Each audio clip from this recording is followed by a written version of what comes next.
Ayan po, si Nunoy naghuhugas ng plato.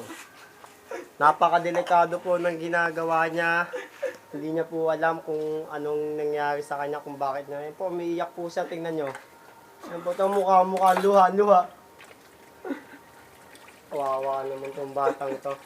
Sa mga kinauukulan, ipag-aano po natin. Sana matulungan niyo siya kasi kawawa naman. Ay, Puset! Visit. Yan. So, mga kinaukulang Atoy, Richard, kung nandyan man kayo, sana nakikita nyo to. Tulungan Tingnan niyo yung ako dito. Tingnan niyo yung ginagawa niya. Napakahirap niya. Ayokong gawin to. Napipilitan lang ako para mabuhay. Grabe talaga. Ito po ang audience niya. Yan ang audience niya. Kailangan mabuhay. Ay, ito na yung mga nahugasan niya. Yan, sinasabon niya. Turo mo ba yung mga Napakahirap yan. Yan, sa kanya din yan. Siya din ang ano niyan. May resibo pa yan nung hinugasan niya. Grabe.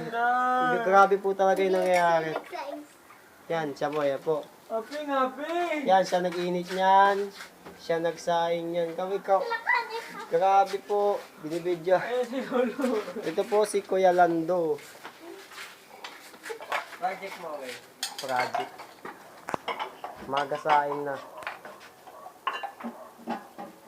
Hop.